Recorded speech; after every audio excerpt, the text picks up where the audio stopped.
I just wanted to say welcome back.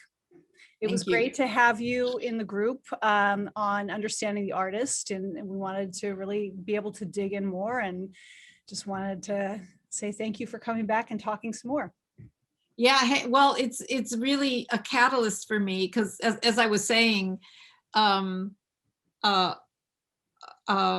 have put being an authority on hold for my own spiritual privilege. Mm-hmm. Because when you have to be an authority, you are in other people's minds, you're locked in. Yeah. You're locked in. And I think my path is the path of the fool. That's interesting. And I've always had that image, even from a very young age. I would read like a Shakespeare play or read King Lear, and of course in King Lear the role of the fool is the one trying to tell him what's up, right? Right. And I would, as a younger person, I always wanted to prove to myself that I was capable and competent just to survive in the jungle of life. Mm-hmm. Mm-hmm. But that's very different than cultivating being an authority. Uh-huh. It's a very different vibe to it. How so? How so too? I think that as a very young person in your 20s, our current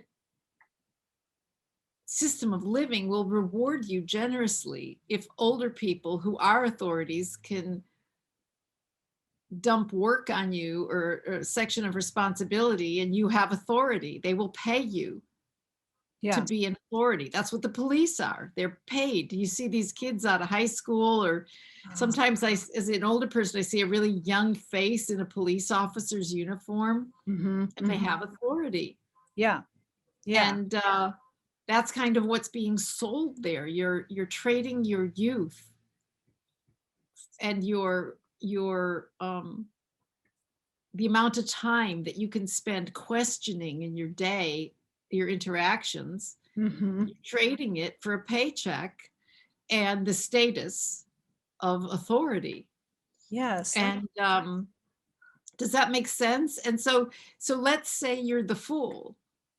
And you go, well, fine, I won't to the community that I live in, I won't appear to up or down have a lot of authority. I will have the authority of what any breathing person should be entitled to, who isn't breaking the law. But I reserve the right to not know, to question, to kick the tires on life or different sections of life until I do know, and then I'll hang my hat on that. And so I think that is part of maybe an artistic temperament that many people have, that especially in college, people are being encouraged to trade their organic curiosity and questioning to then pass some tests so they can say they know. Yes. And just to circle around to how we met at through the North Face and that whole, I had some designers at North Face that went to Pratt. Are we good? Is the connection still there? Yes. Can you hear me? Good? Yeah. Can you hear me? Okay. Okay. Good. Yeah, I can hear you. You just froze. Oh, it might have been me, and it might have just been me sitting still. So yes, I think we're okay. No, it really froze on the screen. Okay, good. That. All right. But anyway, but designers, well, a young person, I won't even say what gender, so they don't get busted if they still work there. This is a long time ago now, but they probably don't. Told me that, yes, they probably don't. They were turning people over there. Yes. Everybody, that was the other thing. Everybody felt disposable. And I would Right. look at what they did and think, my God, you're so highly trained. You're so, oh my God, you're kind of like a guru in your sector of what you do. And they would wink, wink, I'm Mhm. disposable. Right. And I would go, wow. But what I was getting at is that they were telling me that art school kind of took something from them. Oh, interesting. It gave them something, but it took something not quantifiable from them. Mhm. And I thought that was interesting that and I've spoken to other people, another young woman that I met more recently that went to UCLA, who's an artist, Mhm. who the middle class parent who wants their artistic temperament child to go to have some structure around, not to make a pun, but to have some structure around who their child is and Yeah. coming to be, but then getting that structure or getting that authority is somehow costing an artist Mhm. something. Mhm. In other words, I don't think Walt Whitman went to college. Right. Well, I have You know? that question around this then, because as you're talking about this, so much resonates. And then there's so much that I have questions about in terms of how school as an artist or, studies in college was for you when you, in your earlier years versus the people you're seeing now, because you do work with students now, you have for a long time. And so you've stayed connected to that. And so what are the differences you see in this concept from your time to this time and that pathway? Well, I work with artists and I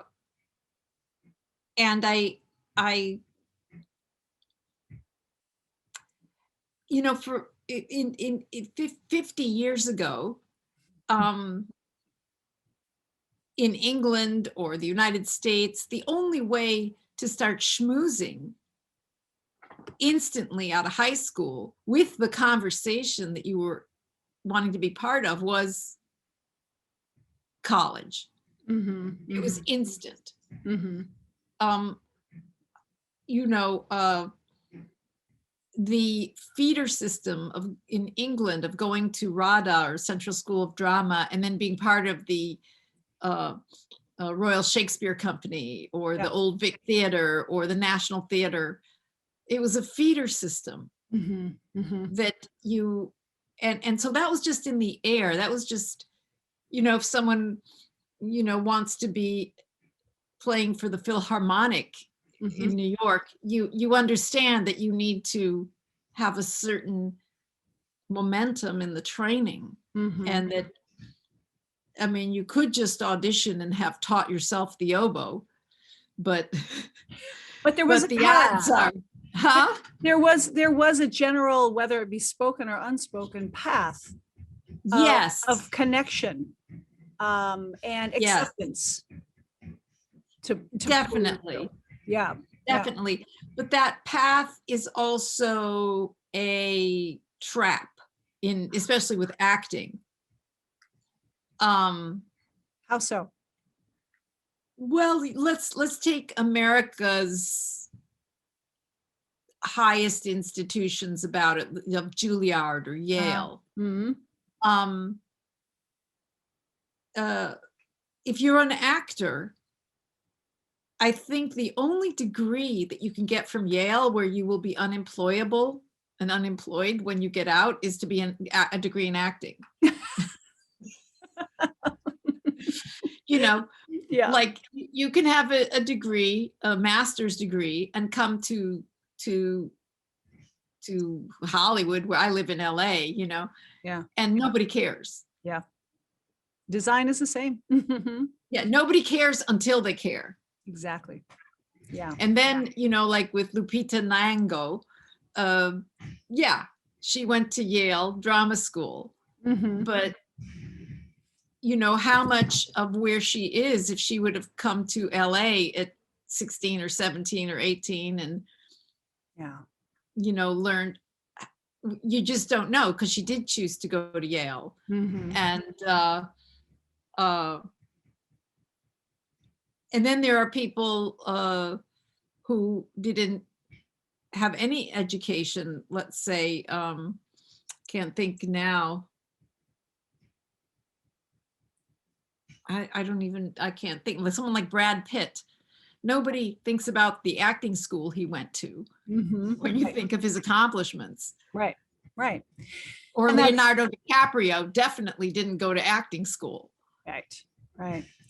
You And so know? it seems like it's like acting in so many creative fields, it's very subjective. You know, like it's when people say it's talent, it's looks, it's this, it's that, it's luck, it's all these different things. And having the specific path or the education or the connections guarantees you nothing. Yes, but let's say out of school, if you're 18 and you want to get going, hey, that's a great thing. Yeah. And it's just comfortable. Mm. And so I think for me, that was maybe what I experienced is I was afraid to just say, I want to be in a play or I want to act. I felt like I had to have a passport. Hmm. And Interesting. Yeah. Yeah. and I felt like these various places that I went, which did educate me, and I was definitely, I think I said this in the other piece that we did.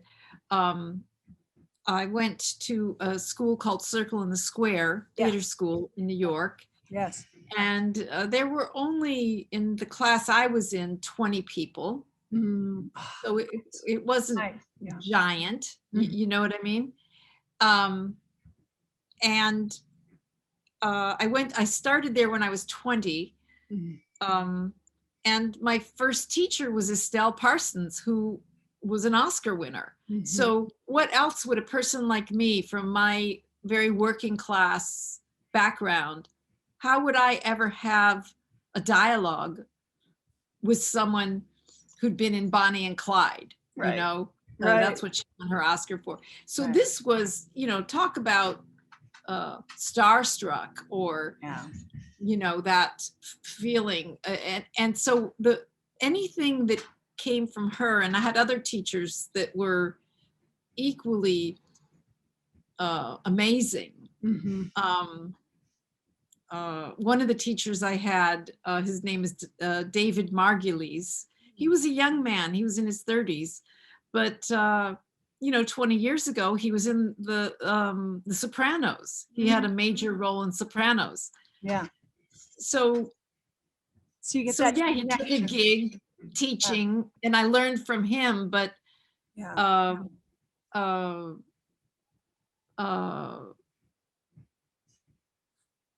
There's still something different about the young person who just gets an agent at 18 Mhm. or 15 or whatever. I work with a lot of people who were child actors Mhm. Mhm. who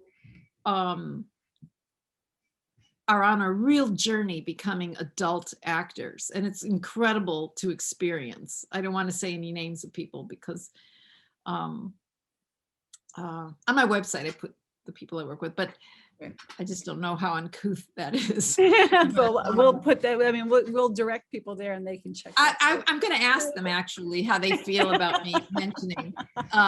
Yeah. I do have one person I know that I can mention, and she's currently in the Mayans.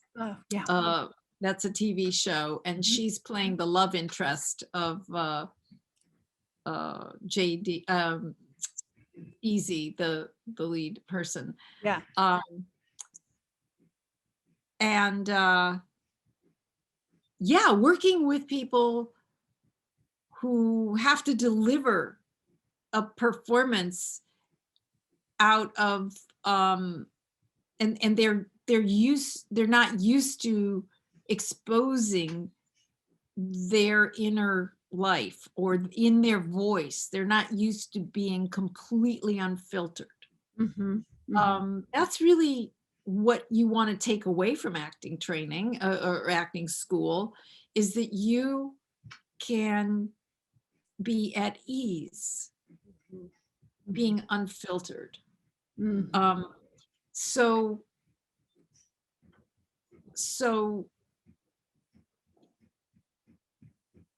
that's really what turns me on, I guess, about the artists I work with, is introducing to them this incredible liberation Mhm. within the structure of the story they're telling and the character they're creating. Mhm. And when you're young, or when I was young, coming from the Midwest, you keep thinking that you need some passport, or you need some person to green light you. Mhm. Mhm. Somebody to And open the door basically and say, please come in. yes, or even inside yourself, Yeah. you need someone to green light you. And Right. the magic is you have to green light yourself Hmm. instead of waiting for someone, an authority outside of you, to green light you. You need to green light yourself. Yeah. And then everything that you say and do has a different vibe to it. Hmm. Um, Is yes. this the advice that you give to the young actors coming through early on? Greenlight yourself right away? Well, you can say that to somebody, but saying it and doing it are two different things. Right, right. And it can be a lifelong process, right? Of course, it is. I mean, even now, you and I are highly filtered because I'm aware that this is going on YouTube. Right. I haven't done a lot of public speaking myself about in this way of holding forth on art, Yeah. for this very reason, that Mhm. that I just thought, mm, I'm not sure if I've been exposed to enough options or versions that I could say something useful Right, right. about it to all different kinds of people. Mhm. And I am very clear now that um, the mystery for us as civilized people to get to a place where we're unfiltered seems to lift up everybody who starts to think or talk about it. That's interesting. It seems to make Yeah, everybody excited because everybody yeah, knows that they're trying to um, do their best and hold up a social contract with right, everyone they meet. right.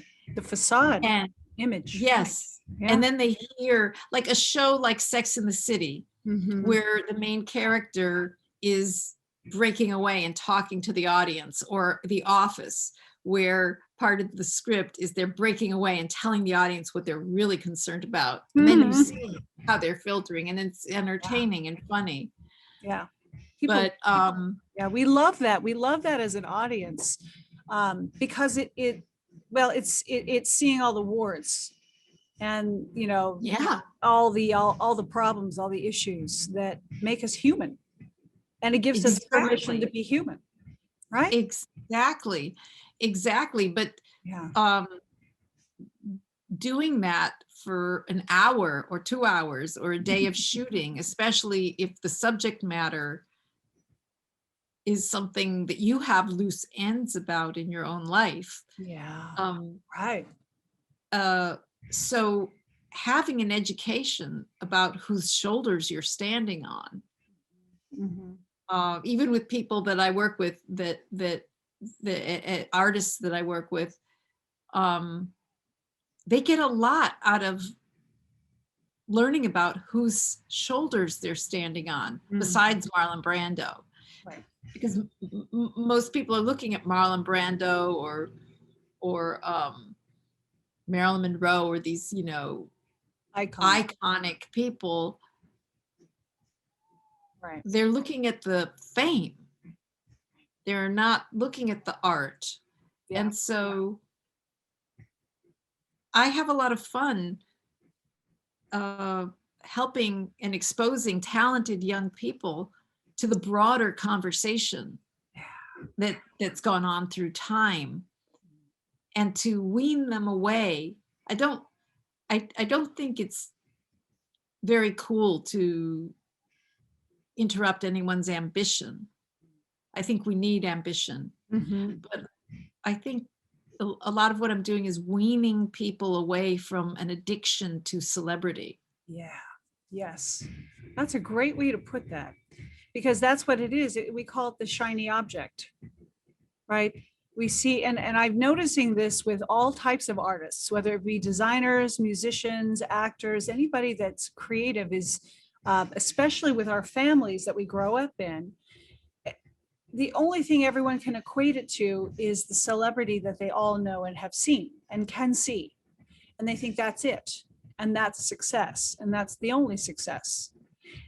Not realizing that there are thousands upon millions of very talented working artists in the world that are having successful careers, and most people don't know about them because their audience can still be big, but be 1 million people, 500,000 people, 100,000 people might know about them. That's a tiny fraction of the global audience. And so these successful careers, we have a tendency to look at the big ones and measure ourselves against them, right? Yes. And depending on the sophistication of your family, right, you're not going to hear about these more esoteric figures. Right. But there are people I work, almost all the artists I work with are from the Latinx community. And so no, they don't know about, Maria Callas in terms of an opera singer, right, or something like that. But then what fun to turn people on to Maria Callas. right. And these are actors, so I do work with some opera singers too, but an experiment I do with people who are actors is I play them a rendition of an aria that Maria Callas is singing. You know who Maria Callas is? Yes, I do. I do. Okay. Oh yeah. But some people don't. This is why I'm telling the story. And then so I play that, and it's only 2 minutes. And then I play. It's the one I play is O Mio Babino. It's Gianni from Gianni Schicchi, I think, is the opera. And then I play another great opera singer doing the exact same piece. And then I ask the listener if they noticed anything different on their skin or in their body or in their thoughts. And everybody always says, I got goosebumps with the one. And I say, well, that particular person is called Maria Callas. And the reason she was Maria Callas is because you just got goosebumps. And this other person sang absolutely correctly and beautifully, and is also a Metropolitan Opera star, but you didn't have the goosebumps. Right.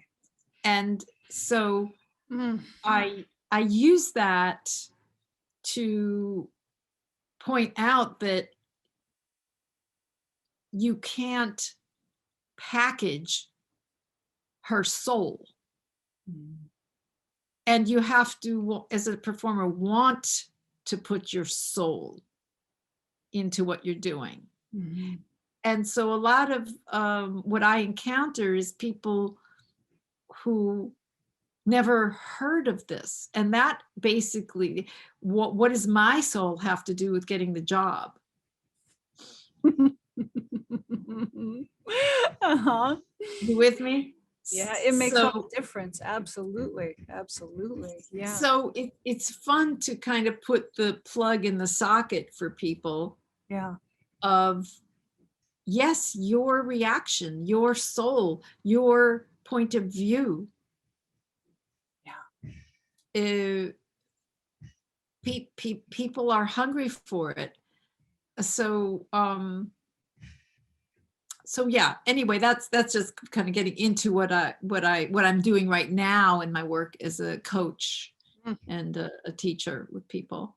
I can relate to that in terms of, you know, as an artist, when you put that into your work and you're so connected and so passionate about it, and you want to transmit that, convey that to your students and to others, it's such a driving passion. Like you can't not do it. I would do the same thing in design, leading teams and leading designers. And I would say, you need to find out who you are, because that's the difference. I hire you for you, not because you can get this work done. There's lots of people who could technically do it right. But if you have a style or a feeling about something, you put an energy into it that people can't put their finger on, but they notice it. And it even translates through the packaging of actually making the garments and getting them out there in a very unusual way. There's a magic to it. And I call it that, you know, and it's exactly what you're talking about, that there's a human energy and caring that goes into things, and it shows all the way down the line, and it makes a big difference. Yes. I'm convinced of it in all artistic creative fields. Yes, that I love being reminded of that and hearing that. I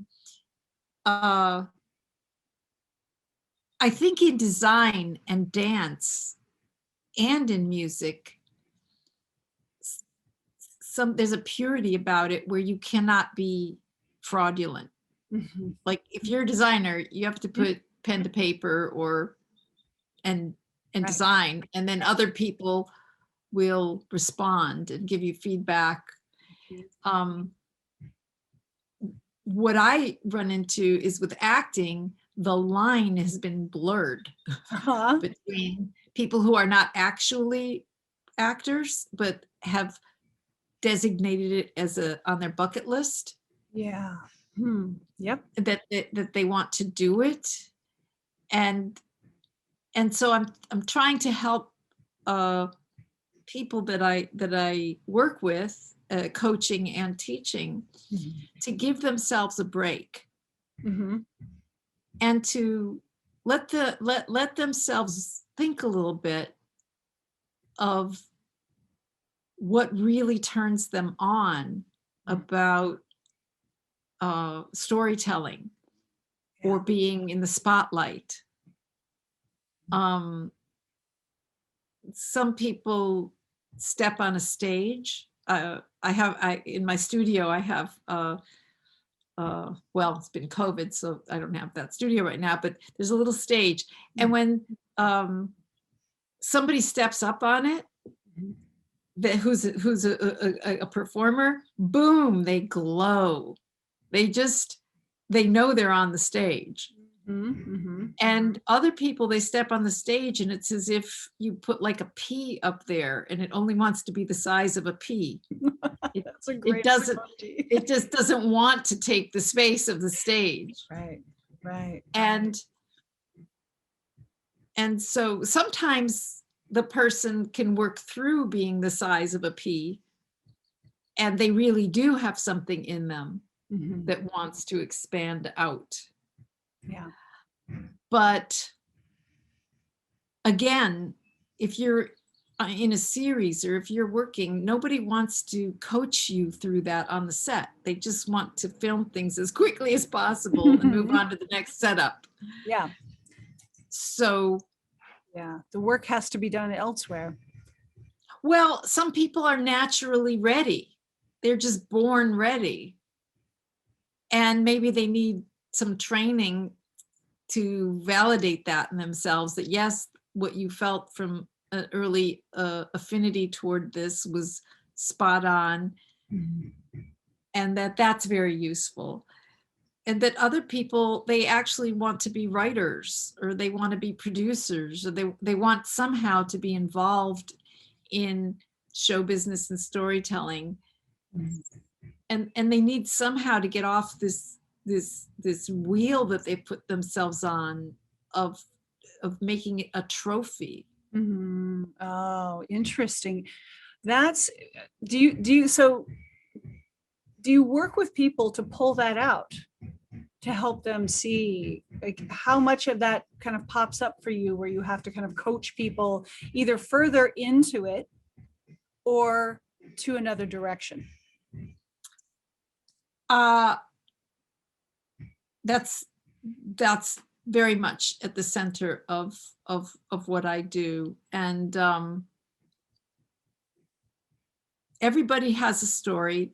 Everybody has life-changing moments that they've had. Everybody. Not everybody is disposed to sharing that. Not, and so a lot of people come to an acting class and they're with another person in the class who is exposing all that easily. And then they feel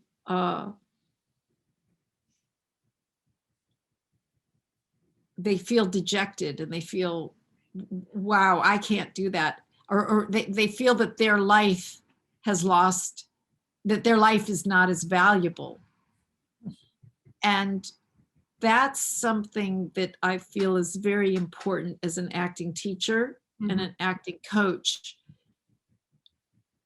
is that everyone has a beating heart. So what's the next interaction there? Right. Where all this envy starts to come in and competition. My default is to go back to the writer, go back to the story that's being told, go back to your relationship with it, and the noise in your head about competing with everyone around you. It's common sense. We all do it, but to help people train their attention toward the story, toward the more universal idea, even if it's an improvisation and not necessarily a story. If it's interesting, it's going to have something universal in it. And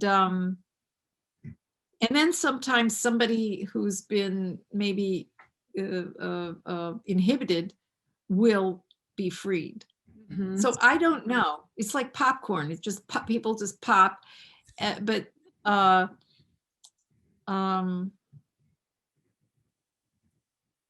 popular culture that we live in, the dominant culture that we live in, has infantilized the art form that I'm turned on by, which is dramatic art, and in all of it, has infantilized especially the actors. The writers are still grown-ups. The non-creatives, like the producers and the business people, they're grown-ups. Wow. But somehow the actual element that has their body doing it is generally infantilized. So another thing that I bring up in coaching to help people focus on the art instead of their bucket list is to point out that the Oscars, which are coming up this weekend, do you know why the Oscars were first created? I've heard the story, but I cannot remember, because I know I've heard it and it surprised me, but I don't remember what it is. It was created by the producers and industry people to be a kind of distraction for actors, to then negotiate with them for lower pay, to say, well, we can't pay as much, but this is an Oscar contending movie. So this will be a movie that'll get you an Oscar. So that the whole manipulation of people who are ambitious and artistic, just fell right into that. Right. And now we have so many performers trying to wake people up and the general public up from, let's look at the story that we're telling. Let's look at the meaning of this story. Like something like right now, Jesus and the Judas and the Black Messiah. Mm-hmm, mm-hmm. Now that is a monumental movie. It should not be reduced to a horse race. Right, right, right. Yeah, everything You becomes know? about the contest. Right. Yes, if it, and I assure you that the, you know, I don't know the people nominated, but you know, it's nice to have recognition, but it's been so twisted. Yeah. And it filters down into the very young 18, 19, 20-year-olds. Like they start acting class. Can you imagine starting to play music or starting and say, I need a Grammy? Yeah, yeah. Nobody does that. We are a bit of a competitive, like reduced to the contest of things, and I see that in every industry that does that. I mean, we equate it. You do see it with the talks around music and Grammys. You do see it with awards for design work, and how the designers and companies actually feel about it because of the way it comes about. It's not cherry picked and said, oh, this is great, this is great. You apply for it. If you have to put in, brands apply, they pay money, they do things to actually get into the contest. So it ends up not meaning much. And it reminds me also, being a martial artist, that early martial arts in Asia didn't have belts and colors and things. That was that was a US thing. Really? That they put in because the Americans needed rewards to keep them going. And so, you know, in the 50s, 60s, and 70s, when it became big, a lot of those teachers came over and started developing these colored belt systems because we needed the reward. That's a shocker. Yeah. So that is a shocker. Instead of doing it for the love of doing it. And, you know, in martial arts back in Asia, it was about who's your teacher, not what belt are you. They want to know who your lineage is. Who are you connected to? Whose shoulders are you standing on, to your point? Yes. Which I love that. Yes. I read a book by a writer named David Mitchell. It had a very long name about it, but it was about a Dutch, it was in the 1700s, and about a Dutch merchant ship that was going to Japan. It was going to Japan to deliver things and pick up things. But at that time in Japan, any merchant ship had to dock very far from the mainland, and only a few white people were allowed to even enter. And they were never allowed to bring a gun. And they were not allowed because the Japanese said, what would happen to our swordsmen and our samurai? Right. If you bring this weapon. Right. It will destroy. So that's how much a culture can want to keep the focus on the art of being a samurai, and understanding that this other culture can come in with a gun and just make the art of it into make it disappear. Yeah. It becomes meaningless. Yeah. It loses its meaning. Right. And so that's a lot what I feel is very exciting for me, to see young people, who knows how old their soul is, who knows what's going on when you can get through the pollution of our current dominant culture. That's a very exciting thing for me. Another person might throw in the towel and say, this person is so consumed with social media and bullshit stuff, they're unreachable. But I think, like I say, everyone has a beating heart. So it might be very time consuming, but And it might but take a while to reach them, right? yes. And I mean, I'm Over thinking now time. mental health workers that maybe actually are working with people who are unreachable. Right. But in my realm, people are people do interesting things, film worthy and stage worthy things. Uh, and they may not have known they were capable. So that's always fun. I want to take that and dig back into, you know, how you got started, because, you know, we've had a few conversations around this, around acting, around students, around teaching, around the artistic realms and how it interacts with life. I've always been really curious about what made you want to start acting. Do you remember that? You know, and then we talked a little bit in the interview with the three of you about how you got started. And I'd like to kind of start a little earlier. Why? Okay. Why? Well, that's always fun. um, so I give my age away. I was born in 1952. And that was a moment where TVs were in people's homes. The generation before me was only the radio. Yeah. So I think the first in-house visual TV entertainment was around the time I was born. By the time I was 2, 3, and 4 years old, there were some children's programs. There was, I distinctly remember The Honeymooners with Jackie Gleason and I Love Lucy. Yes. And game shows, and Howdy Doody, and you know, the Mickey Mouse Club. But I had not one bone in my body or one thought of ever wanting to do that. Or it was just entertainment. I liked it. So I saw a lot of entertainment. Yeah. Because there was no filter, nobody thought it's good or bad, whatever. I saw a lot.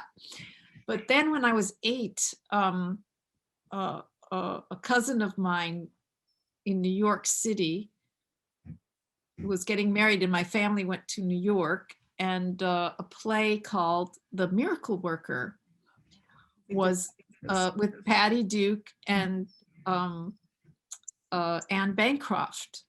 They both made the movie version, and they both won Oscars, even though I was just flaming the Oscars, but whatever. It was a different thing back then, though. Still, yeah, maybe distraction, maybe. Yeah, yeah. But anyway, just for the listeners, you can actually go see the movie performance of the play I saw at 8 years old. And when I saw that, just going in the theater and seeing that was as if I had an electric lightning bolt through me for the whole time. And the story of Helen Keller, the telling of it, the performances, the reality of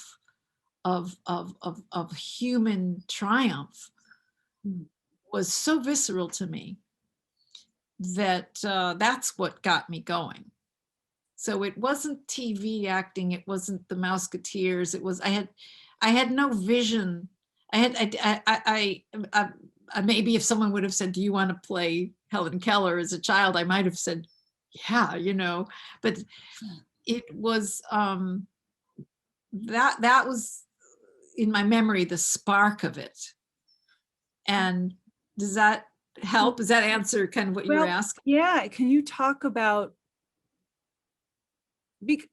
because nowadays, as an 8-year-old, my son is 9, and I think about myself as an 8-year-old in the 70s.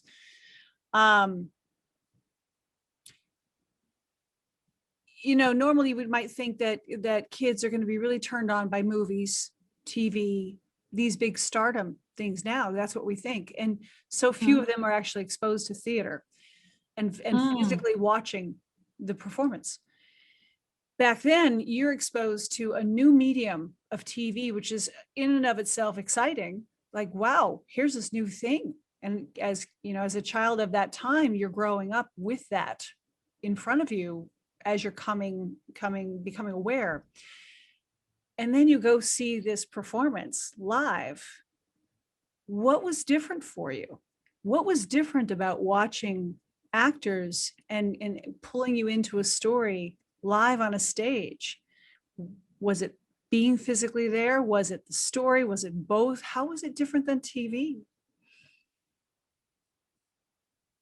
I would say the depth of the narrative, the depth of the story, the emerging of the human spirit from, I experienced it with there was nothing about the story that escaped me as an 8-year-old. That was, I think, maybe why my parents took me. They were not cultural people. They were not cultured people. Mm-hmm. So I think they figured the star of the play is a child, so maybe it's okay to bring a child. Right. I think that's about as far as it went. Wow. So I remember sitting with my family. I don't remember if my brother and sister were there, but I remember realizing that I could not talk to anyone about the feelings I was having. It was such a singular and deep. I remember thinking how weird it was to feel all that I was feeling and to simultaneously know that it would be destroyed if I began to. I just cried. I remember I was trying to hold in my tears because I thought people would think I was weird. Wow. But the whole shared emotion, the whole reaction of the whole audience, sharing that witnessing of the triumph of wanting to communicate. I mean, that's what Helen Keller's what it's about, is she can finally communicate. Right. And so I can say that television and watching television didn't dull my reaction, very innocent reaction, but television did not make me want to be on the television. But then as I can remember distinctly at 9, 10, 11, to see a whole movie on television was a big deal at that time. And so there was one day a week, it was Thursday nights, where it would be a movie on TV and not a scripted sitcom or something. Yeah. And they would play like Tennessee Williams plays that had been made into movies. And that affected me like the play I saw. And I was only 9, 10, and 11 at that point. Yeah. So in the particular fingerprints of how I relate to dramatic art, I somehow, adult problems really spoke to me. Adults reckoning with life really spoke to me. Now, did I watch Rocky and Bullwinkle? I did, and I loved it. Did I watch the Three Stooges? Of course I did, and loved it. But that, I never wanted to go do slapstick comedy or become an animator with political edge to my cartoons. So the carrot for me, I don't want to say carrot, but the guiding light for me was adult humans reckoning with the times they were living in. Love that. And that was even at a young age. So like even in high school, I of course wanted to be in the school play, but I was not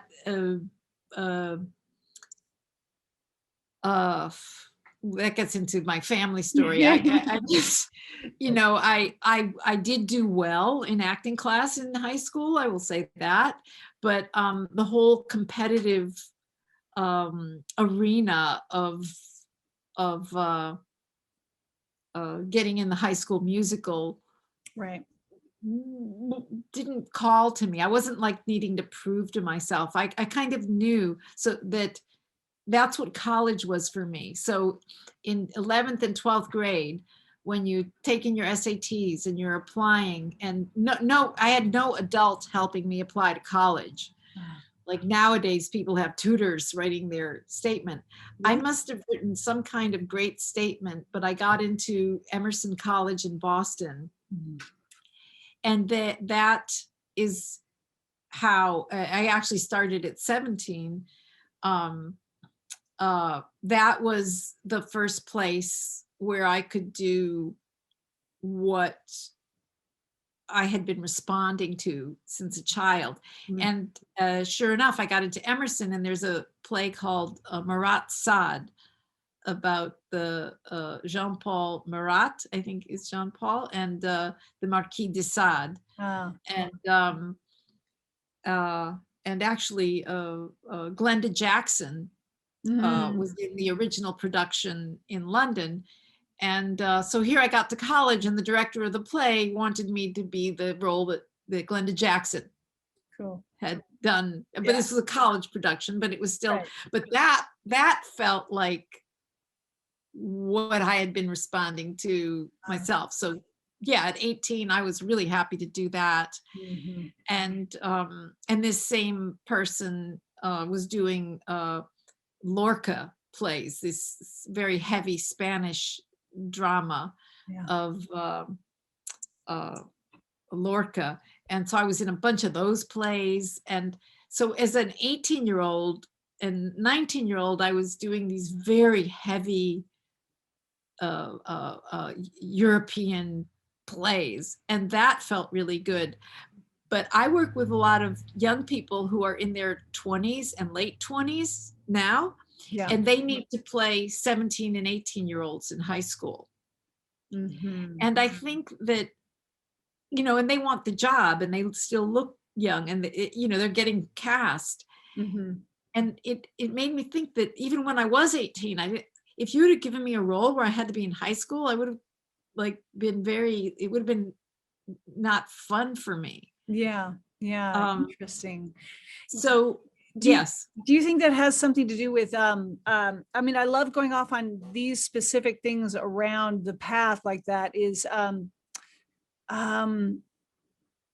was there as much of a fascination back then as there is now with youth, with everybody wanting? Because I don't feel like back then there were as many shows, movies, and opportunities to play kids in high school as there are in more current times. I think you're right thinking about it.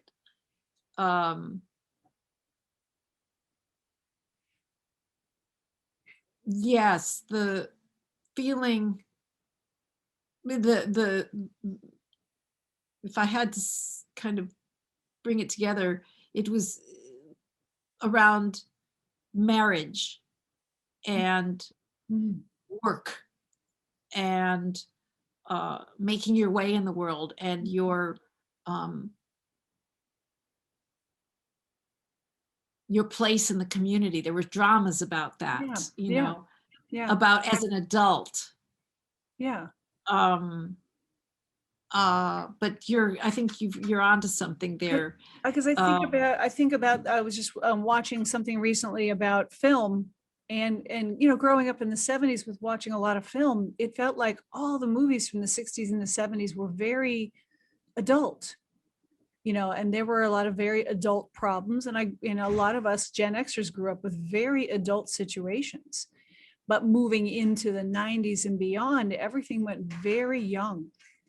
And has turned into a lot of Marvel comic, cartoony, superhero fantasy works, which is starting to build in our youth, So yes, there's a very distinct reason that that things changed. And one is called Jaws and the other is called Star Wars. Which I was a Star Wars kid. I was also a Jaws kid. Right. Well, right. but they changed where the money flow went. Exactly. Those two Right. movies. Mm-hmm. There's a book. Oh God, I forget the name of the author, but I've read it many times and recommend it. It's Secrets of the Screen Trade, I think is the name of the book. Mm-hmm. Mm-hmm. And the author of that book is I think it's the same author that wrote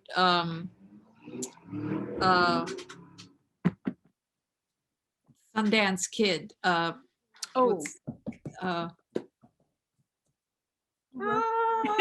We're both grabbing for it. Yeah. Very famous movie. Sundance Kid. What's Butch Cassidy and the Sundance Kid? Yeah. So that's the author. And he really unpacks, I think it's called Secrets of the Screen Trade. And he unpacks what happened with Star Wars. And so, yes, what was a blockbuster major film in the 70s, in the 60s, has become an indie film now. Mm-hmm. Mm-hmm. And so that whole culture, I remember the first time somebody used that term, oh, it's a 70s film. I thought, that's just a film. But no. There's a distinct change. Yes. Yes. Yeah. It seemed like things from that period of time and earlier were much more dramatic, more handled more seriously. Totally. And then after that, 70s, 80s on, because it became about the money and the money, the tickets and the awards. Well, and the eyeballs of 12-year-olds. Yeah. 12-year-old males, to be specific. And the merch you could sell with it. Yes. Right. So that changed. Right. And we're in that change now. I don't know. I meet a lot of young people, and the search for meaning is the elephant in the room. The machine of the industry can market away, but quietly in their hearts, millions and millions and millions of people are looking for meaning. Yeah. And it's very hard to market meaning. With any real meaning.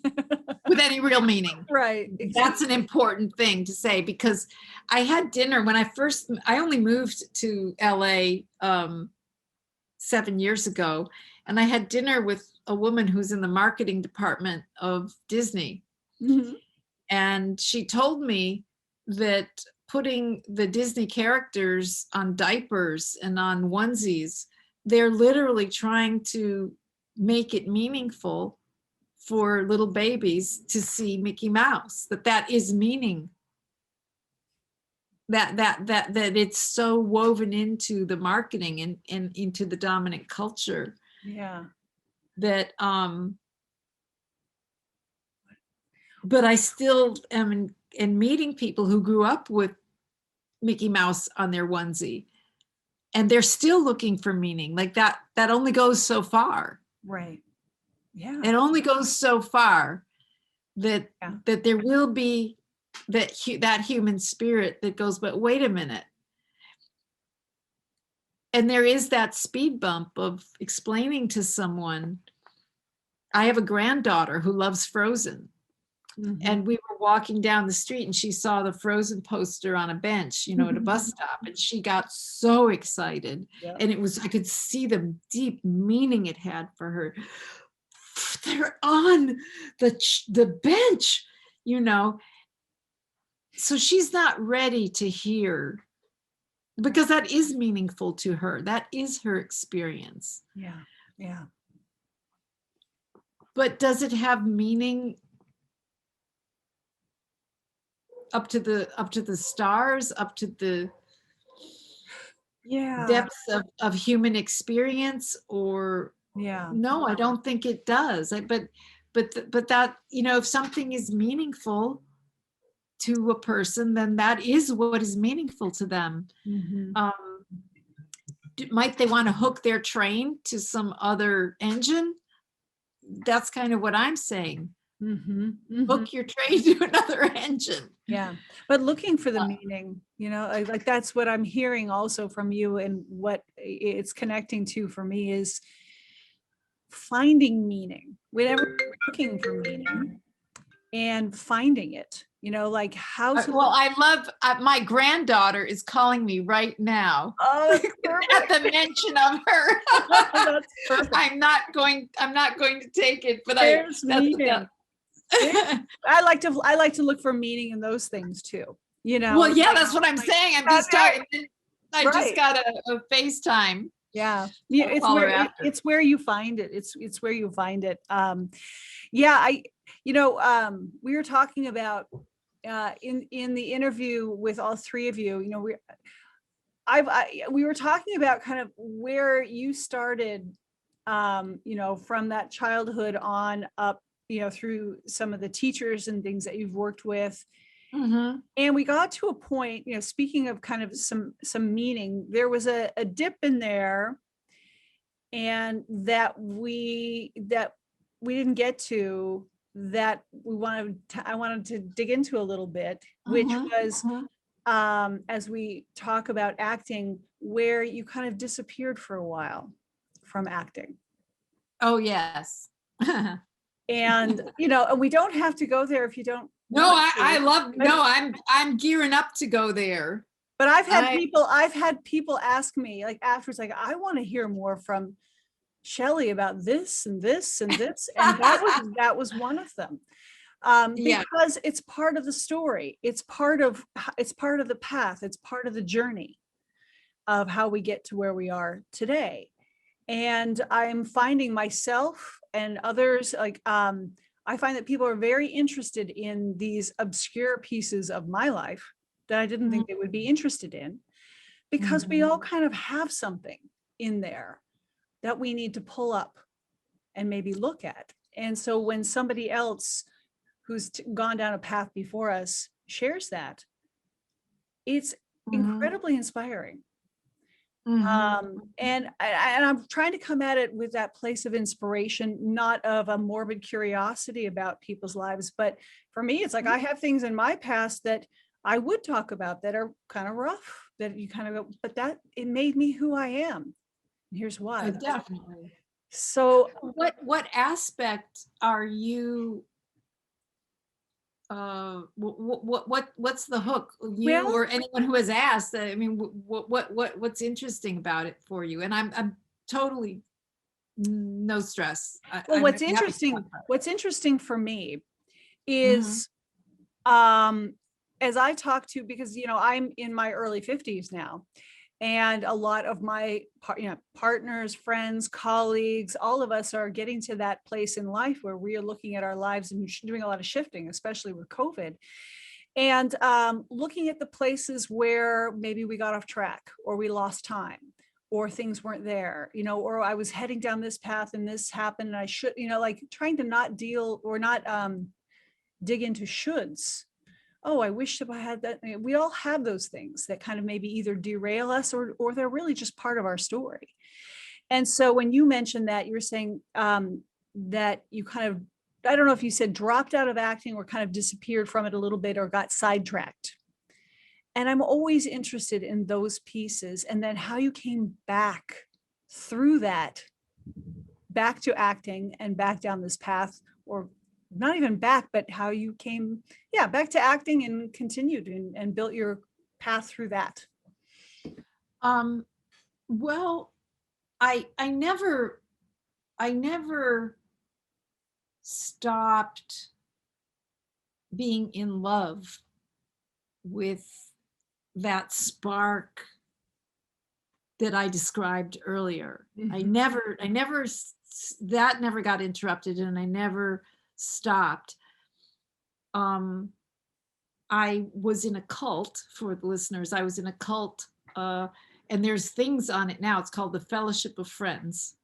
Mm. And it was a Gurdjieff group. Oh, So you can Google Gurdjieff and say that 10 times really fast.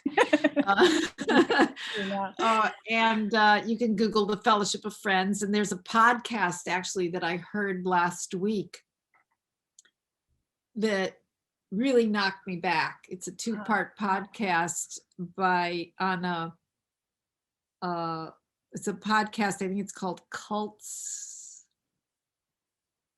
But anyway, they did a podcast about the group I was in. Okay. And there were little nuggets in there that I actually didn't know, that was like, I was like, wow. And Gurdjieff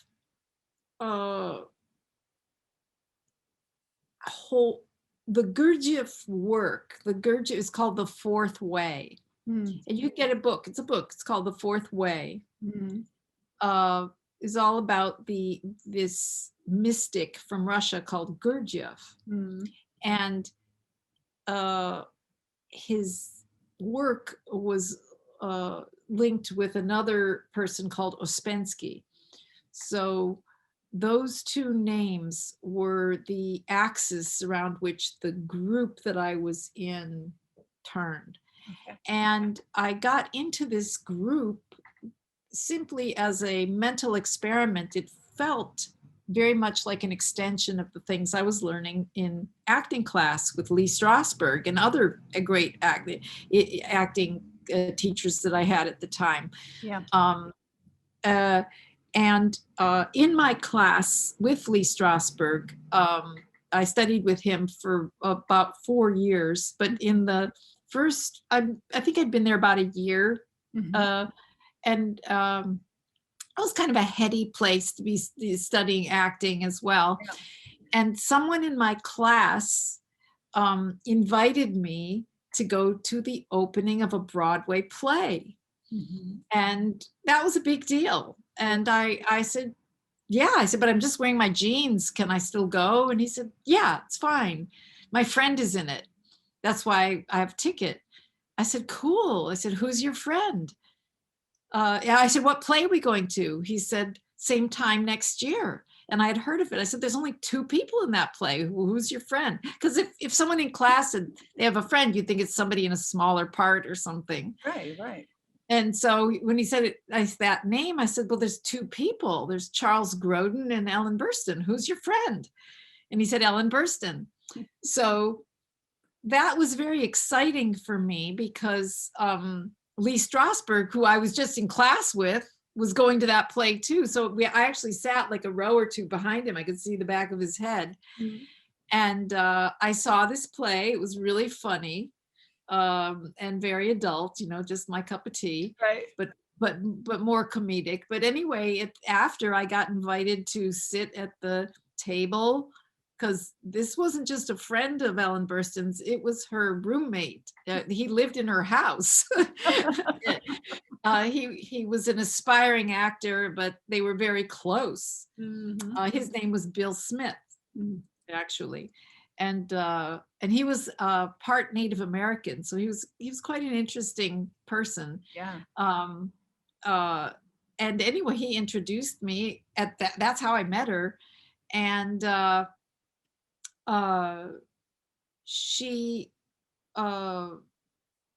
we became friends. I remember after the dinner, we all had to all get in a taxi, and people that were kind of guarding the street, I was getting in the taxi with them. They wanted me to get in.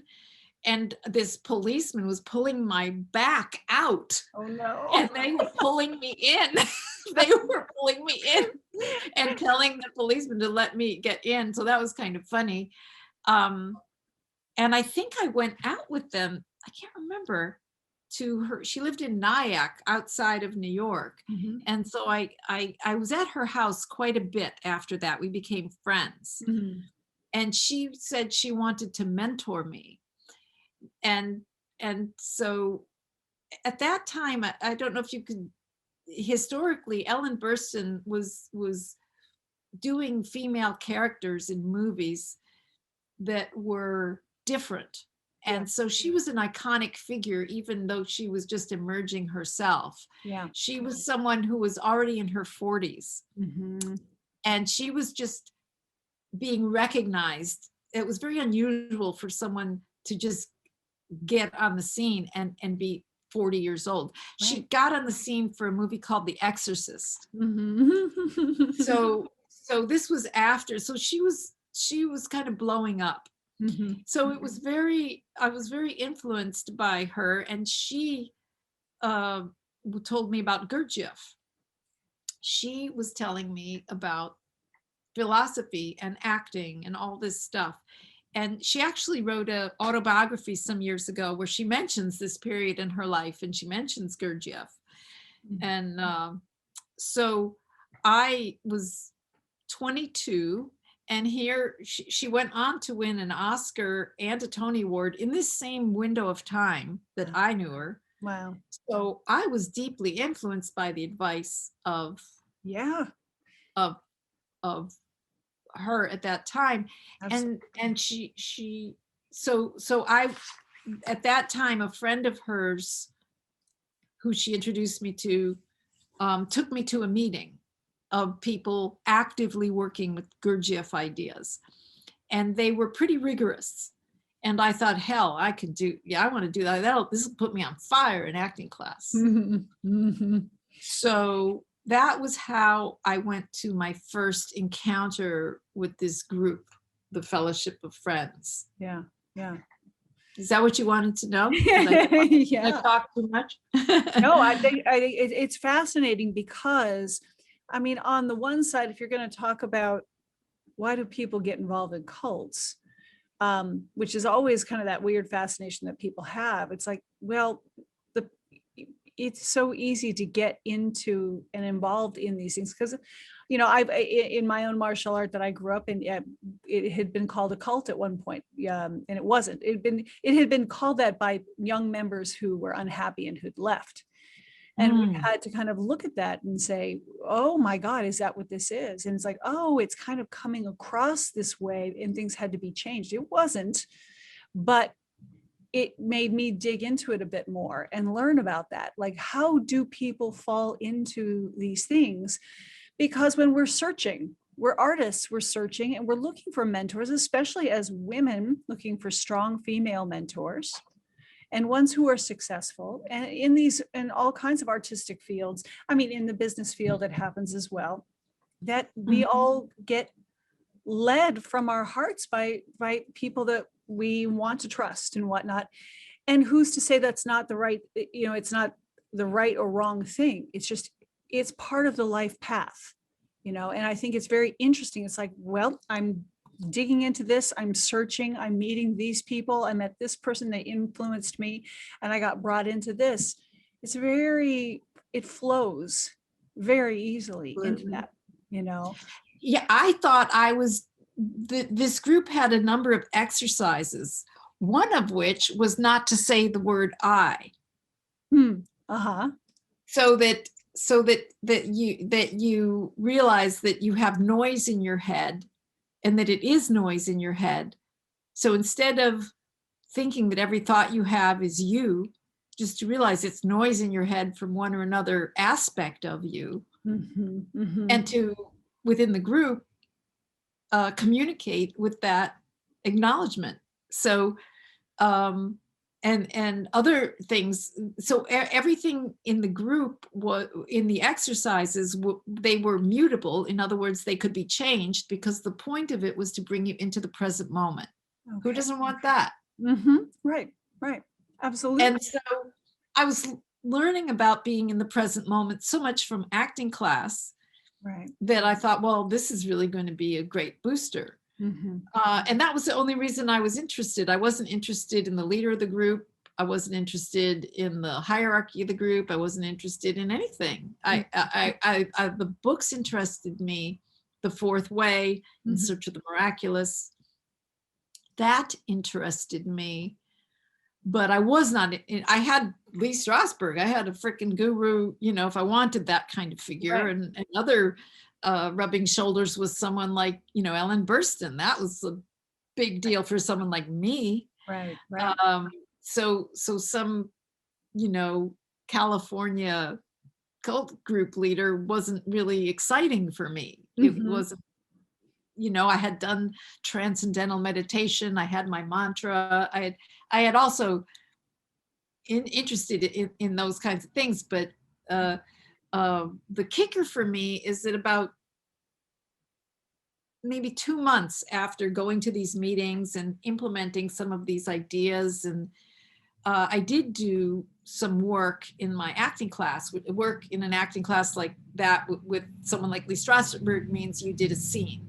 Mhm. Mhm. And he just was stunned. His comments were beyond Wow. flattering. Wow. And he was not that kind of a person. Uh-huh. And so for me, that was the proof positive that the implementing of these internal ideas was going to really, It was reinforcement.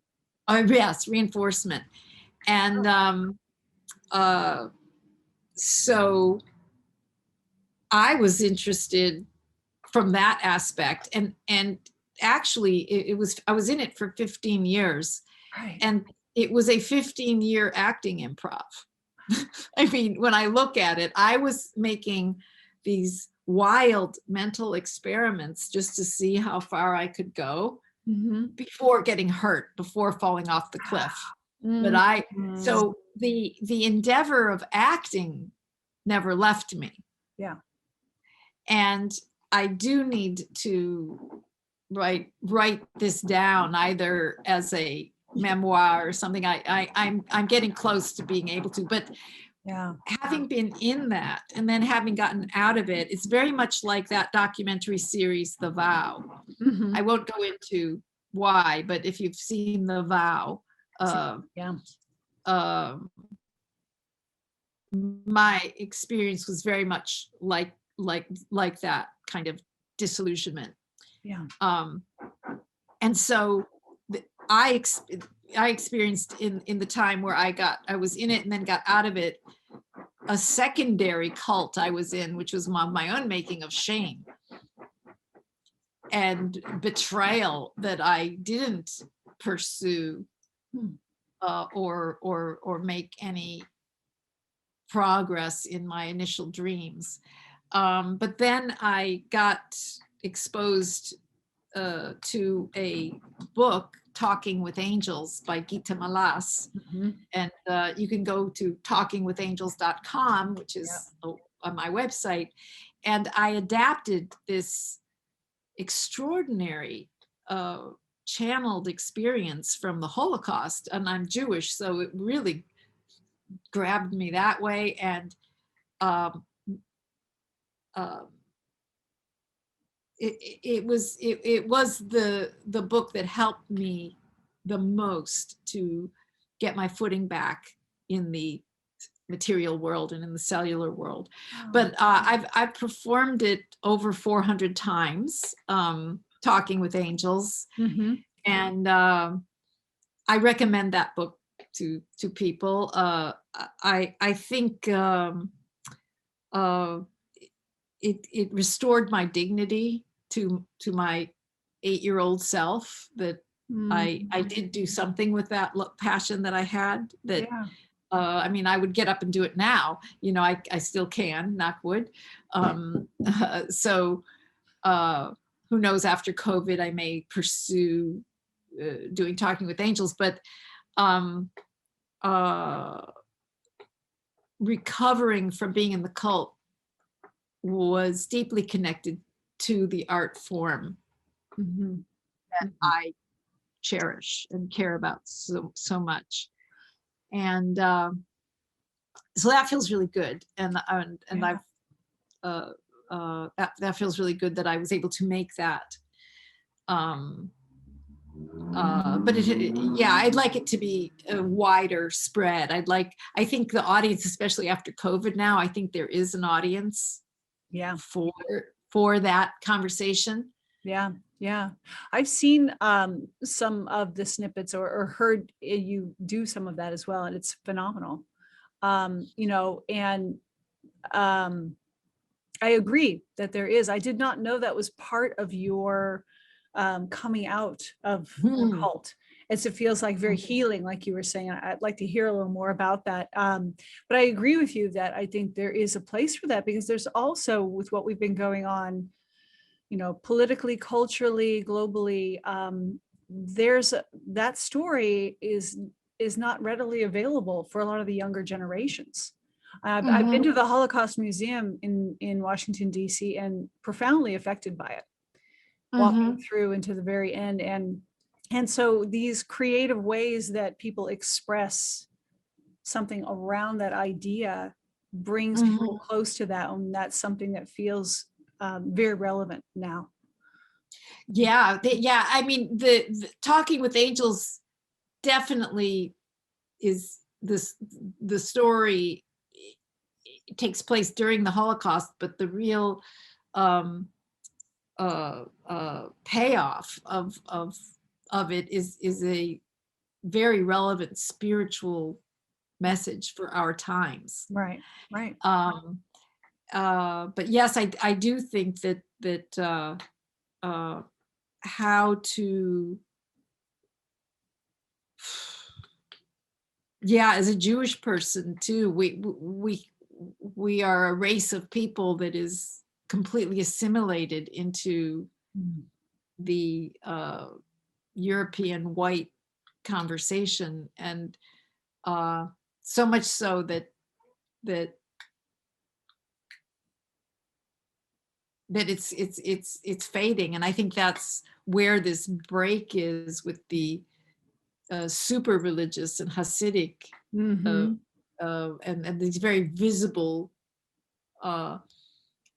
highly religious Jewish voice is. And then there's the secular Jews like myself who, if you give your 23andMe, came back, that I'm an Ashkenazi Jew. I'm not an Italian.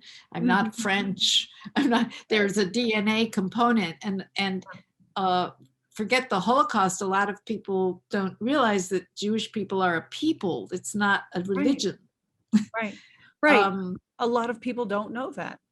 Yes, and so right now at my age, I've kind of like I'm just very interested in living and life and sharing life and communicating.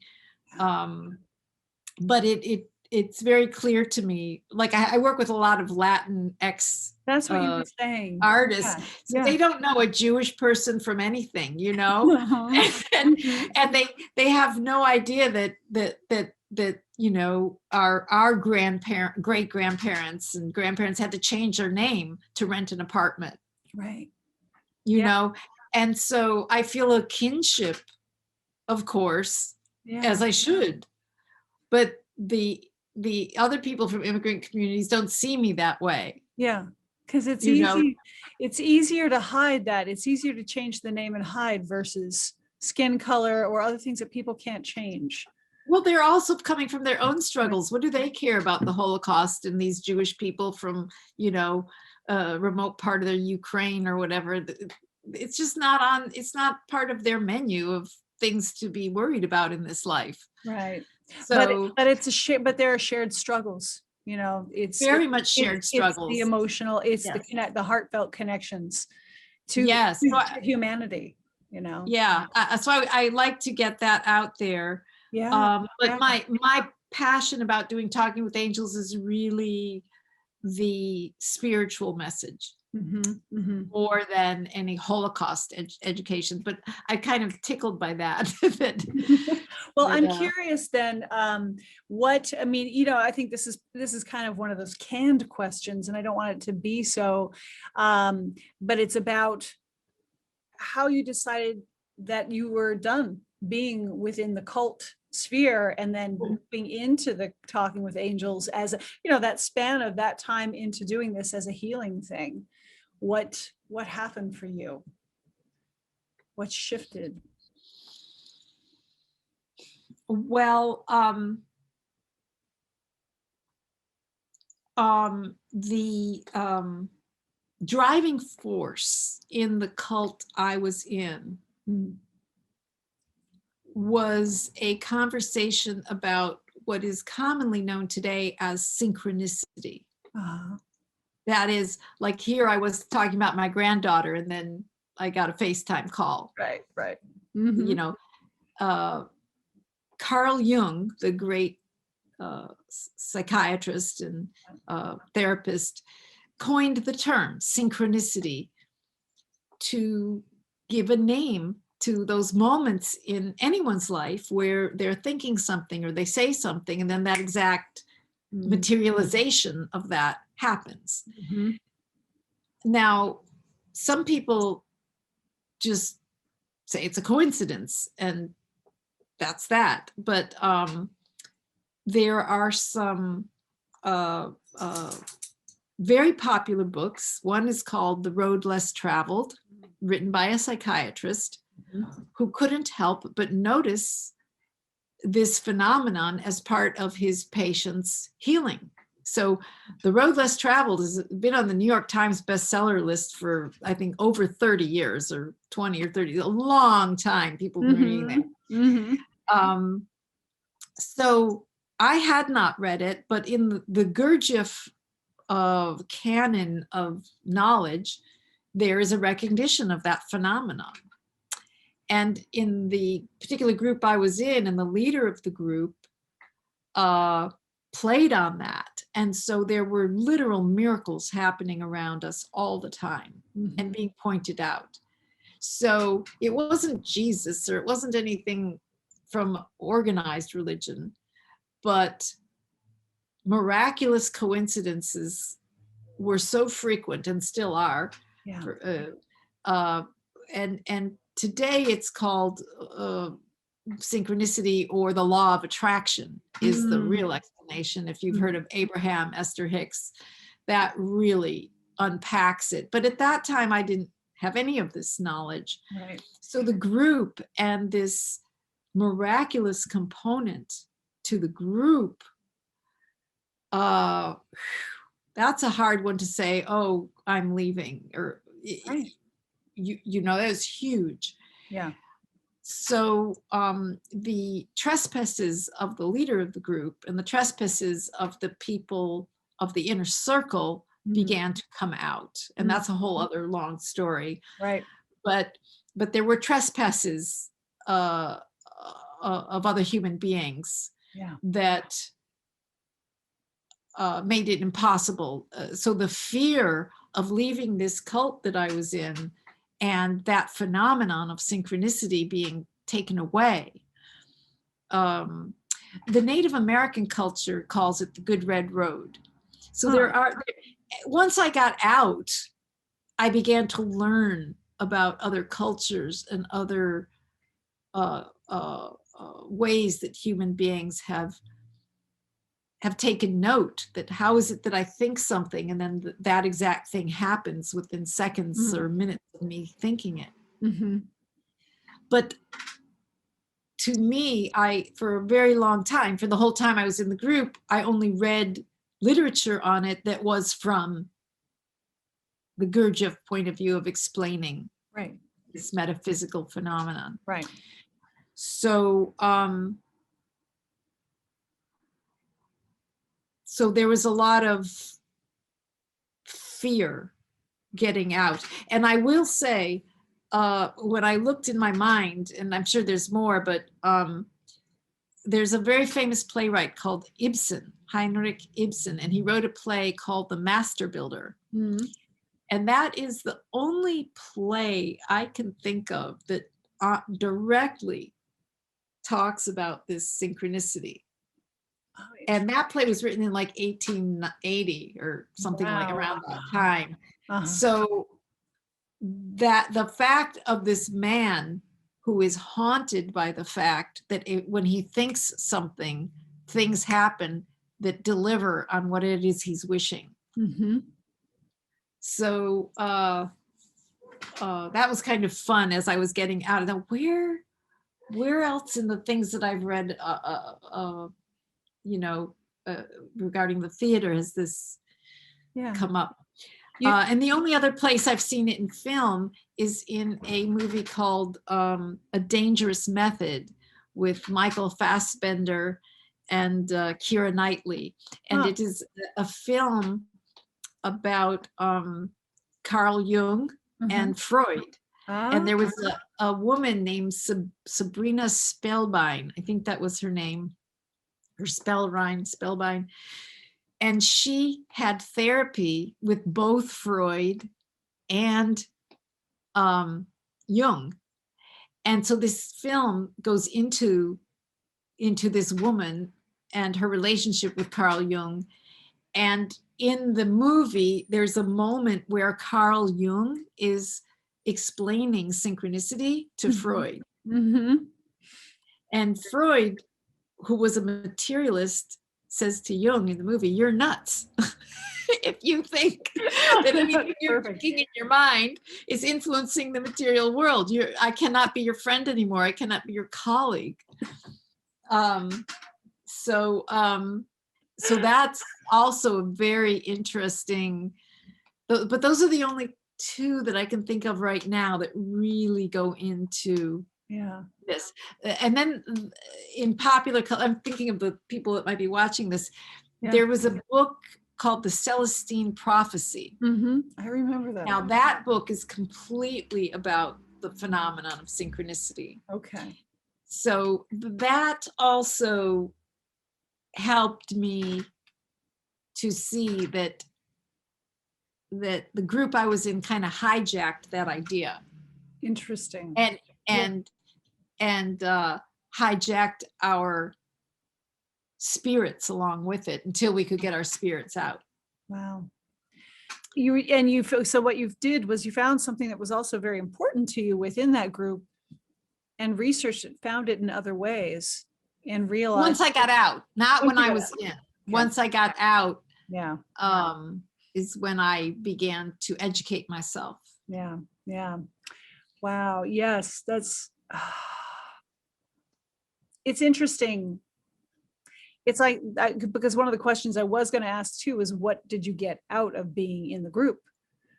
And that to me is one of them, but I mean, there might be other things, but there was a piece, it seems like a piece of that was really very important, for you to know that it was beyond that group, that it was something you could still access.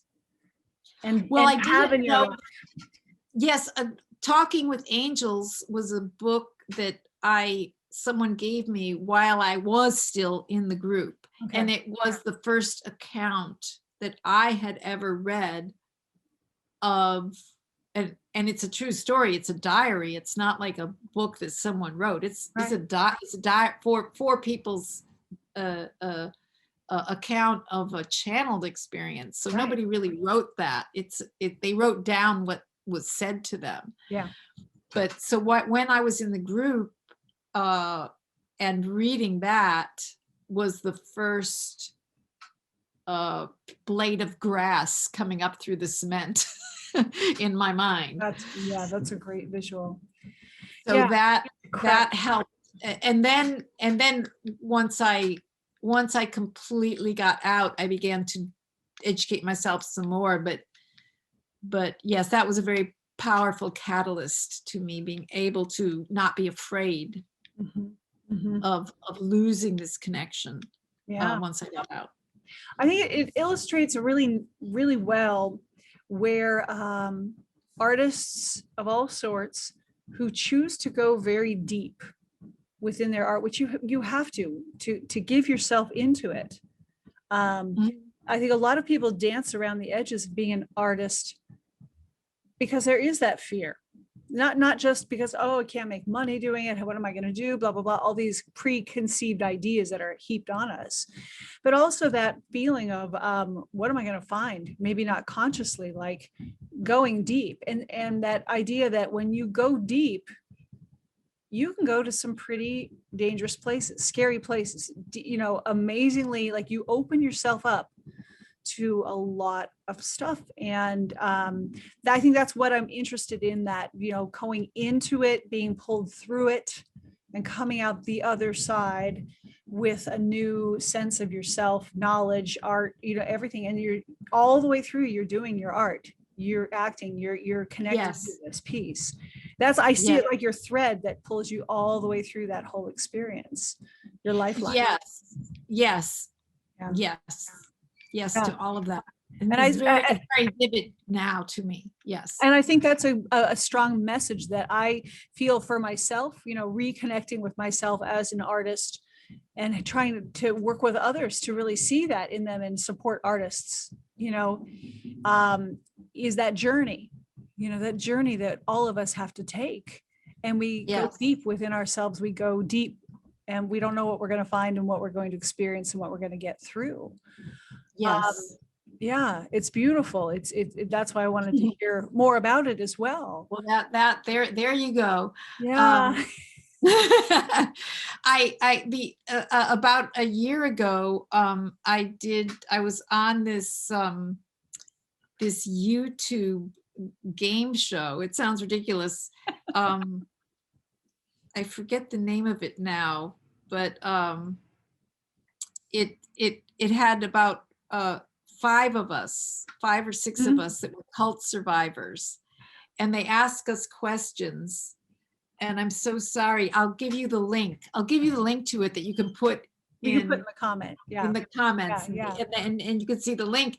And in that, and I say it's a very, very, very first time I spoke publicly in any way about my experience. And this is the second time that I'm speaking so much about it. But I will be, I think that those of us who have been in the cult, for artists and non-artists, but people who are looking for meaning and looking beyond popular culture or the dominant culture,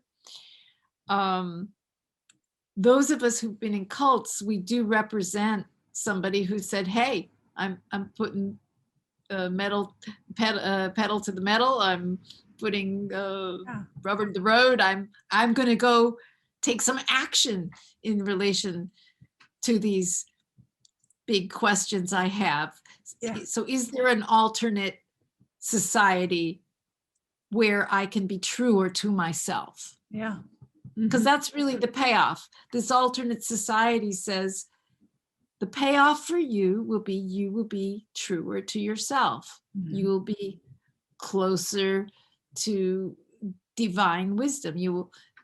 So the offering is very, very strong and very great. Like who's not going to take that? Right. When it can take you the opposite, it can take you really far away from yourself. Well, it made us all into fascists. Yeah. That's the irony, is you're going there for this great freedom, and then it's turning you into this fascist. It's that yin and yang of it. You're going to get, you're going to get both sides of something when you go there, and you have to be prepared. We talk about that, like with knowledge becomes responsibility. Everything that we do, when you have this great thing that comes to you, you've got the response. It's just like growing up. Oh, like my son likes to say, well, as an adult, you guys get to do everything and make all your own rules. Of course, you say, yeah, well, that comes. Yes, I do. And I also have to make all my own rules and make all my own everything else. You get both sides with that. So yeah, in order to go deep and find yourself and find those gems, you have to dig through a lot of mud and shit, to get there sometimes. So it's a beautiful illustration. I want to I don't want to take up all of your time. This is I have to go in a few. I got to call my granddaughter back. Very good. Yes. And I just wanted to quickly kind of finish up with just now, as you're working with, you've also worked with, we talked about this in the interview with everybody, some other well-known actors and whatnot to help teach and collab on some things as well. And then right now you were saying is that there's so many wonderful people that you're working with that are on these new platforms. If there's just one little thing you want to speak about, about that, and what is it like? Because you're working with a lot of working actors now, Yes. right? And you've worked with well-known working actors to teach students. How is it for you right now working with these actors? Like, what's different? What's new? What is because everything has shifted so much with COVID. Well, yes. Where's it going? What's new? Where's it going? Well, I think what's new is only what I've learned, and I think what you're referring to, which is probably the most shiny thing in the room for me, you know, in the last couple of years, is I worked with Shia LaBeouf. Yes. Right. On this experiment he was doing. Right. I call it a performance art experiment with a group of people in South Central LA. And it was eye-opening in so many ways, being in the presence of Shia, trying to communicate what was sacred to him and what he's looking for to basically a room full of fans. It was neither, the intent was to have involvement from people in the neighborhood of this rec center where he got organized, where we could be, but people were flying in from Germany and Canada because he was there every Saturday. And so not only was it not people from the neighborhood, but it was international people flying in. It was fans, right. Holy cow, Shia LaBeouf is just at this place at 9 a.m. on Saturdays. I'm in.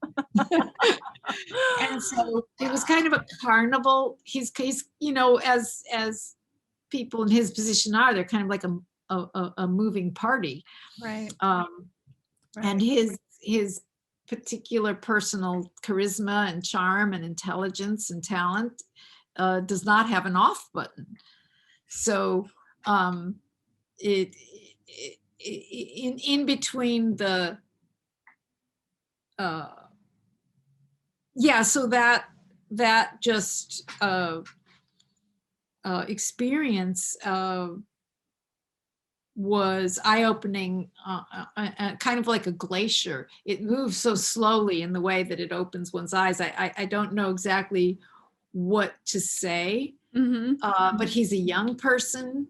He's of course right now in his own dormancy.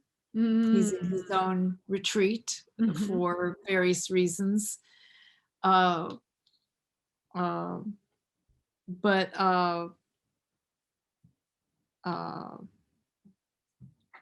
Yeah, it was, he is pure talent. Yeah. He is, I work with a lot of people who are emerging and I don't want to say struggling, but they're emerging from something, and my experience of observing Shia try to communicate with people, and it was very eye-opening for me as someone who is a coach and a teacher. I learned a lot, and yeah, so I think one of the most interesting things he was using as a model for this experiment that I became part of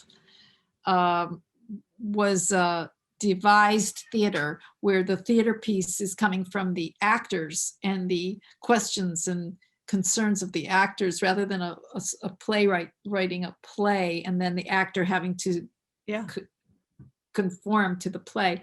Right. So to start this process, there must have been 150 or 200 people in the room, because this was one of the first weekends. He put out a tweet, and then all these people came, and everybody had 3 minutes. It took from 9 in the morning or 9:30 in the morning till like 3 in the afternoon, but everybody got their 3 minutes. And it was, he was very dedicated and listening, because he's aware that he is who he is, and everybody there was basically a fan. It was kind of an extension of when he did that art thing where he had a bag over his head and people could do what they wanted. So now he didn't have the bag on his head, but it was still very much that. And so we were looking for themes for this eventual play. And this is a random group of people, you know, definitely over 150, closer to 200 people.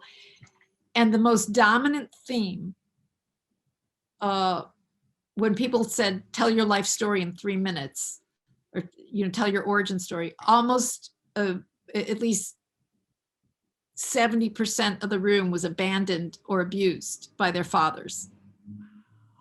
Wow, that's powerful. Of that whole group, there was only maybe 3 people who said, well, I have nothing to say after hearing these stories of everyone else, that I just came from a nice background. Almost everyone in that room. And so that was just a very random, I mean, someone doing a PhD, or it's a very random experiment, and nobody filmed that. They were filming everything else that came after, but nobody filmed that. But the witnesses who were there will say that, because we were writing down words on cards. I don't think we did it that first time, but as themes would come up, we would write down a word. Well, what's the word? And it would be, you know, so that was an interesting thing in people's life stories. Yeah. Yes. Powerful work. Yeah, that's what I feel like. And as you were talking about it, you know, the thing that struck out to me was working with people who are emerging. First, I was thinking emerging from something. And that felt like this thing, this shiny thing of a mirroring of what you've gone through too, that emerging from something. Totally. Yeah. Totally. You know, our life paths kind of take us through that. And I know that you've talked about this project with him being powerful. And so, and I've seen, I don't know if you don't have video, is there video on that? Was there any video? There's a lot. Yeah. Well, I have a teeny tiny video on my website. I think I saw, yes, I know I saw from that, but I was only involved in the group for about a year. And we did this thing called the Sacred Spectacle that I produced, actually. And then the players, so the group of the excuse me, the players, they did a performance, and it was a bunch of rappers at this, like, it was kind of, it was a big, there were about 1,000 people at this event. I mean, it was Shia LaBeouf size. I mean, my thrill of the evening was I met David Blaine. So that was like, he did a trick like just for me. He was just going around the floor doing tricks, but that was really big.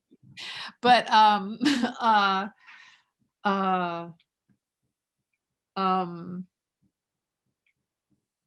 yeah, where was I going with that?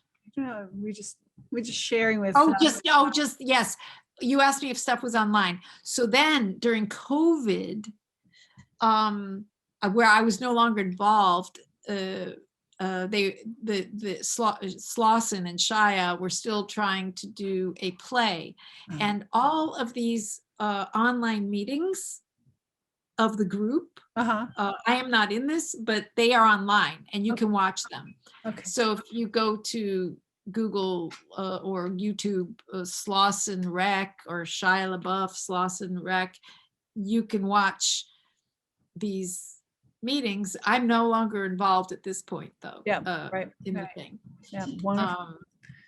Well, we'll But put, yeah. we can put links also in there to your website and the other things, because we also want to be able to put up your podcast when that launches next Yes. month, maybe. I'm so- having a tutorial tomorrow with the sound guy who's going to help me put together. I have already recorded some podcasts, and but I read somewhere you should have at least 5 recorded.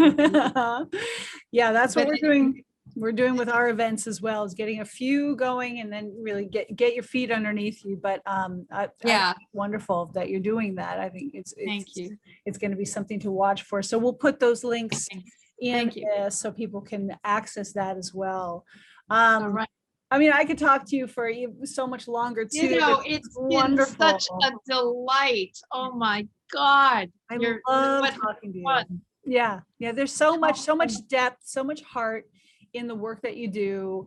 And I'm so glad that you're able to connect with so many more people who are getting work right now, because a lot of people aren't, and being able to spread that out further. The podcast will be a big part of that, and will help get the word out as well. But thank you for spending more time. So All right.